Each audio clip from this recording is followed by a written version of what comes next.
Hey, what's up? Liron here. Today we're going to talk about flow and how incorporating it into your work is key for making your watercolors shine, sing, and look beautiful. So let's get to it. So I'm actually getting started doing something interesting here. I already have the drawing down. I will put a link to the drawing version if you want to use that. But what I'm doing now is mapping the shadows. So this means I'm basically marking wherever, generally speaking, the pattern of light and shadow is going to be. It's nothing too accurate, but just so that I have something to bounce off of when I paint. Okay, it just makes things a little easier to see sometimes. So here we go. We're going to get started with the first wash that covers everything up, but we will get some variation in it when it comes to color and temperature mainly. So for the background, I'm using a slightly muted French ultramarine that has a bit of red in it, a bit of yellow.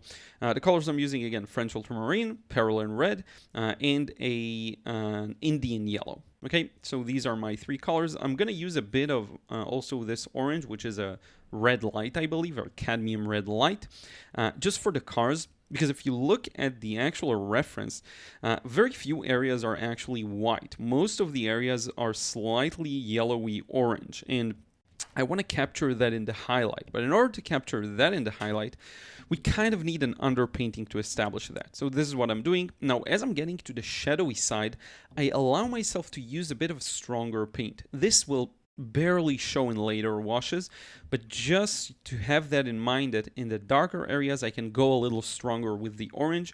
It will be visible, you know, through the watercolor's transparency, but nothing more than that. Now, one more important note, I have my paper fairly flat because I don't want too much movement. I want things to stay where they are. I don't want the orange to go down or the blue to go into the orange, so I'm keeping it relatively flat. Next up is the second wash after this has fully dried and I'm painting wet on dry paper again. Okay, previous wash was also wet on dry. I don't pre-wet anything here. So for the background, I'm using a base of French ultramarine, but with it, I'm including a few of the other colors as well as the orange to mute it a little. I don't need this color to shout too much. I don't need it to be strong.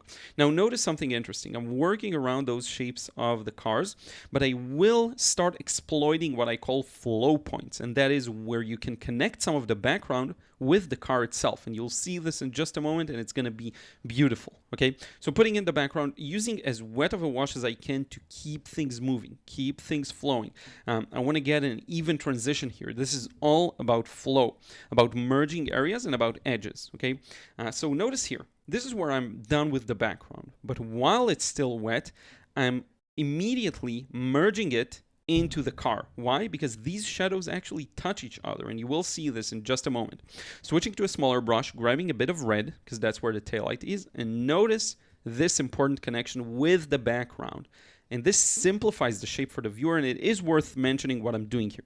Here's a posterized version of the photo in black and white, basically edited to 2 values.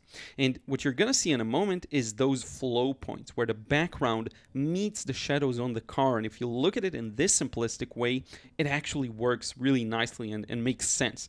Now, there's another point I want to make regarding the edges of those shapes. Notice that wiper for the back shield, for the back glass. It also has a shadow that's connected to the back, and you're going to see me making that connection. This is very, very important. Okay, you want to always exploit these connections. Also, the car and the shadow under the car. These are all can be read as one shape, and you can then later bring some distinctions in it using different colors and slightly different values, using wet and wet, whatever you want. Okay, but it's very important to make use of these connections whenever possible. What this does is make sure that the left side of the painting will be kind of a little easygoing, smoother for the viewer to look at. Here I am blending the edge. Okay, there is this slightly gradual transition there, and I want to capture that. But in any case, it's important for the viewer to know where to look at. And it's not a conscious decision. It's how you structure the painting. If you structure it in a way of a lot of flowy, loose edges on one side, the viewer's eye is going to just flow over them or float over them without staying for too long. And the beautiful thing about this is if you are able to strike a good balance, and there isn't a rule for that. Okay, there is no rules for that.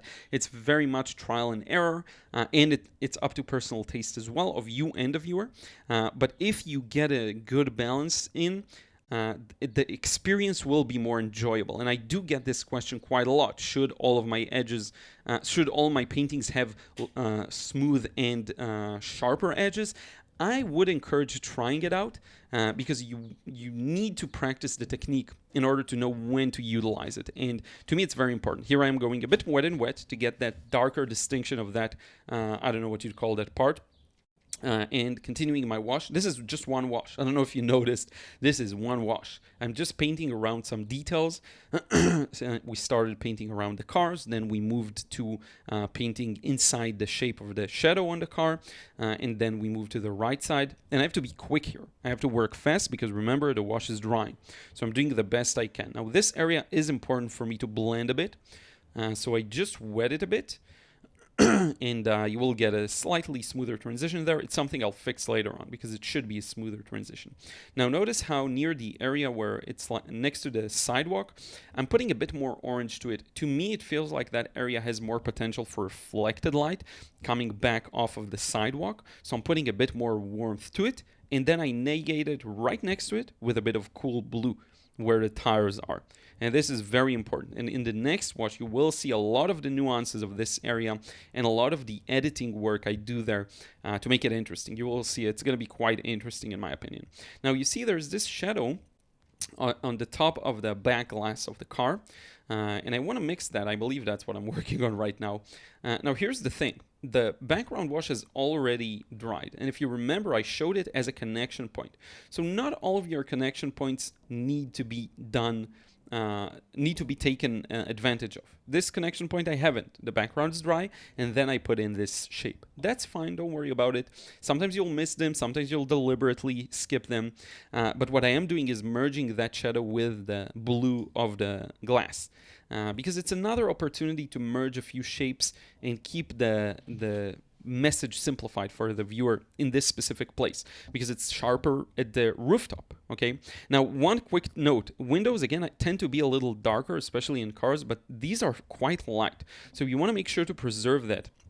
It's a very common mistake to do these things too dark and then wonder why it doesn't connect. Look at them in the context of, and here I am softening that edge. Look at the windows in the context of the entire painting. Look at how much the window is lighter than the background, okay? And it really is important to show that distinction. Plus, using this light color is actually a great opportunity to bring out some color, some blue, because this blue looks beautiful when it's slightly lighter. And it is, again, a slightly muted blue. It's kind of green in the reference photo, in fact. But I used just a cleaner phthalo blue, which I forgot to mention, phthalo blue. It's the one instance probably I'm using phthalo blue in this painting just to bring out that sense of greenish glass. Now, for the car in the background, very important, it is important to support the front of our main car. However, I do want to connect a lot of the washes for it, so I'm doing the top shadow, the window, and the shadow on the back of the car together. Why? I want to simplify it. I don't want to, be too specific here and put in a bunch of details that I won't need. I just won't need them, and they will distract the viewer from the center, the orange car, and that's the one thing I do need. Now notice this beautiful, slightly darker area was very important for me to get it in because it's going to make that highlight next to the taillight pop a little, okay? And by the way, notice how I painted the taillights. Put them together in the same wash with the orange. It all works together. If you can make these connections, do them because you can always create a separation later on. Again, that's the theme here of this video. You want to get a good flow that really improves your painting. You want to notice these flow points or flow gates. They're very important. Here we go, putting in that wiper. Screen wiper. I don't know what's the official word for that, but here it goes. And now it comes into full context with that shadow we put earlier. Look at how beautiful that looks. I think that looks really, really nice. So now I'm starting to work on the tires and the shadow underneath. Now I'm keeping it fairly light because this painting is kind of high key, I would say. I made the shadows a little lighter. So to go together with that, I'm using a lighter color for the shadows as well. This is a mix of my blue and my orange. It's not a pre-mixed black, okay? Now here's the important part. This tire right now is too sharp. So I'm just using a bit of water to loosen it up. And look at how I'll zoom out in a few seconds, but it actually looks realistic. the unrealistic thing is for us to see all of these details within the tire, but look at how when I keep it fairly simple, it actually works out very well. And for the back tire, again, the same thing. So I'm putting in some shadows, I'm putting in a hinted pattern of the plates on the sides of the cars, I don't know what you'd call these, and then I'm once again bringing a bit of water to kind of erase some of that impression's clarity, and that really puts the tires into context. Where I didn't do it, for example, is the roof of the car against the background, the sharp shadow at the back. There are a bunch of stuff where I did not merge, I did not blend, I kept them sharp. So I need to balance these areas out that are going to be focal points using the areas that are a little smoother, such as the shadows underneath and all of that. And shadows do generally tend to be a little more obscure, funny enough, that makes sense, and a little more blurry. You can see less details, and it's a beautiful optical illusion for the viewer to have a shadow that is fairly loose, because it actually makes sense. When you look at it up close, it doesn't make sense. Why would the tires look like that? Because we're doing extreme impressionism here. We're simplifying it as much as we can while still maintaining some kind of a realistic impression. So when you look at it up close, you say, okay, it doesn't make sense. But when you take a few steps back, it's fully realistic, because we're not painting it as it is, but we're painting it as the eye sees it and as the brain interprets it. And it's important to mention the brain also cannot process all of the small details you see. It constantly focuses and removes focus and puts focus on a different element. And it can only focus on a given number of things at a time. And so we want to recreate that impression of being focused on just some parts, which is why the background is extremely loose. The car in the back is extremely loose. The shadow underneath it are extremely loose, okay? To balance it out with all the sharp transitions, and there are quite a few of sharp transitions. Even just the shadow of the car and the sidewalk. Look at that sharp transition. Now I'm putting in a few lines here that I see them in the reference photo. These are meant to give the ground a feeling of a solid object, okay? I want to make it feel like you can actually step on it, you can walk on it. Now, sometimes you'll get too strong of lines, and there's actually a very simple solution to that I'll show you in just a moment. If the lines are too strong, you saw I used my finger to kind of move it around a bit, but also you can just wet the lines you put as quickly as you can immediately afterwards and dab. Just dab them, or use your finger, it's the same thing. Dabbing absorbs more, so that's a better solution in that regard.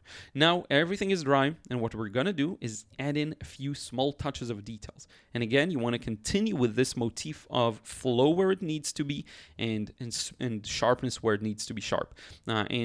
This again recreates how our brain interprets objects. Okay, it cannot focus on everything at once. So for this side, I love putting in some of these sharp lines to make the car's side feel solid. Also at the back, we're going to put this nice little line for where the trunk opens, together with the tail lights, together with a few details there, but we're going to keep it to a minimum, okay? A few small shadows to indicate the license plate, the very mild shadows on the tail lights, very loose, not a lot of information going on there. Again, keeping it simple where it needs to be simple is very, very important. But look at the taillight now and how it connected with the background, and tell me it doesn't look beautiful. This area where the red connects to the blue in the background is just magic, and it contrasts beautifully with the rooftop of the car.